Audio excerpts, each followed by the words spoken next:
Welcome to another episode of Mexican in the Kitchen. Today I'm making a very simple coriander soup. I'm going to start by pouring 1 liter of milk into a small pot. I'll just heat this. This is on a 3 out of 6. I want to make it quite slowly. I don't want to burn it. I don't want to overdo it. I'm going to warm it up until right before it starts boiling, and at that point I'll just set it aside. The amount of coriander to use is up to you, but I usually use what they sell you, which is a handful, and I'll just cut it into smaller pieces. This is because the stem sometimes gets stuck on the blades. It will just wrap there and it's sometimes hard to clean, so I just do this to prevent that. What I will do now is add all the coriander into the blender, and I will also add half a liter of chicken broth. If you don't happen to have chicken broth, then you can always add half a liter of hot water and also 1 cube of chicken stock or chicken bouillon, and that will give you a very similar result. Once we have the ingredients in there, we'll just blend everything, and we'll try to blend it as nice as possible. We don't want any big chunks, we want it to mix nicely.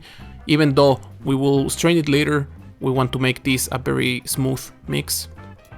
Once our coriander is ready, I'll set it aside, and I have a pot here on a 3 out of 6 on the stove. It's medium fire. We don't want it to be too hot, so we'll add 45 grams of butter and we'll wait for it to melt. Of course, I'll be moving it around, trying to help it a bit, trying to speed up the process. Once the butter is melted, I'm going to add 4 tablespoons of flour, and then I'm going to mix. You have to be quite quick. You want to mix everything. You don't want it to burn at all. So just keep mixing. While you're mixing, you will notice a lot of lumps forming, and you might think this is becoming a bit too dry, but don't worry about it. Just keep moving it and try to dissolve those lumps, as well as try to keep an eye on the color. This color will become a bit brownish, golden, but we don't want to burn it. After a couple minutes, you will notice the color changing for this golden brownish kind of color, and that's exactly the moment where we want to start adding our milk. This is exactly why we warmed up our milk, because we don't want it to split when we add it, and also we're not going to add everything at once. We'll just add a bit of it, keep mixing, and then just add the milk as we need it. This is a process we will continue repeating. Add a bit of milk, mix, add a bit of milk, mix again. At some point I will change for a mixer, because this will help me to dissolve all the lumps way easier, and it will make the flour and the milk to mix nicer or easier. This is getting exactly the texture we want. It's a bit thicker and you don't see any lumps there, so we can continue adding the milk and just keep mixing. Once we have added all our milk and everything has mixed nicely, it has a nice texture, then we will put a strainer on top of our pot and add our coriander mix. Depending on the amount of coriander you used, you might need to help yourself with a spoon. In this case, there's not much more liquid coming, so we can just remove this. You can throw this away and we'll continue making our soup. This is how our soup looks right now. All we have to do at this point is just mix it. We just want everything to have the same consistency, the same color, the same texture. Seasoning for this soup is very simple.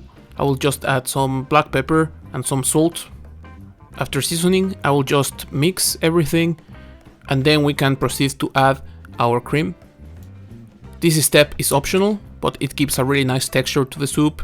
It makes it a bit creamier, so I'm adding some cooking cream, 2 deciliters, and then I will just mix again, wait for it until it's about to boil, and then you can turn it off and your soup is ready. When I'm having soup, I like having something crispy or crunchy with it, and usually people serve this with some croutons or maybe some crackers, but I really think this soup goes well with a bit of fried tortillas. So I'm going to take a couple tortillas, just cut them into these tiny strips, try to make them as thin as possible. Once I'm done doing the strips, I'm going to turn them around, cut them in half, just so they're not too long. But also if you want to make little squares, it's perfectly fine. I have this pot on a 4 out of 6. It has some canola oil. You can use any oil you usually use for frying. I'm going to throw my tortillas in there. Make sure you mix them, make sure every tortilla has some oil, and we'll just leave it there until it becomes crispy, until it becomes a bit of a darker brown. We don't want to overdo it because they might become a bit too bitter. After a while, your tortillas might look something like this. They are quite nice, quite crispy, they have a beautiful color, beautiful texture. So now we can take them out. You can put them on a paper towel or maybe on a strainer on a different pot, and we can wait a bit for them to cool down and we can use them on our soup. What I would usually do is serve the soup, have the tortillas on a separate plate on the table so everyone can take as much as they want, and just keep adding little by little so they don't become soggy. It's something that I would like to make maybe a bit thicker, just keep it a bit longer on the stove or use a bit less milk or a bit thicker cream, and then you can put it on top of some grilled chicken or maybe for pasta. It's just like one of those things that you can use as a base for many others, and it's something I quite like because you can add croutons, you can add these tortilla chips, and you always have something crunchy, so it gives a lot of texture to the soup. And it's something my family used to make. It's quite simple, it's really nice entry, has a lot of flavor. I've met a lot of people here in Europe that don't like coriander, and some people do have this thing that coriander tastes a bit like soap for them. But some other people that didn't like it and have tried it in Mexican food, in some pico de gallo, in some salsas, in some tacos, maybe as this soup, they have started to like it. And they say like, okay, this is just so different to what I'm used to. So I recommend that you try this. So I hope you liked the video. Press like, subscribe, activate the bell, share it with your friends, all those kinds of things, and see you in the next one.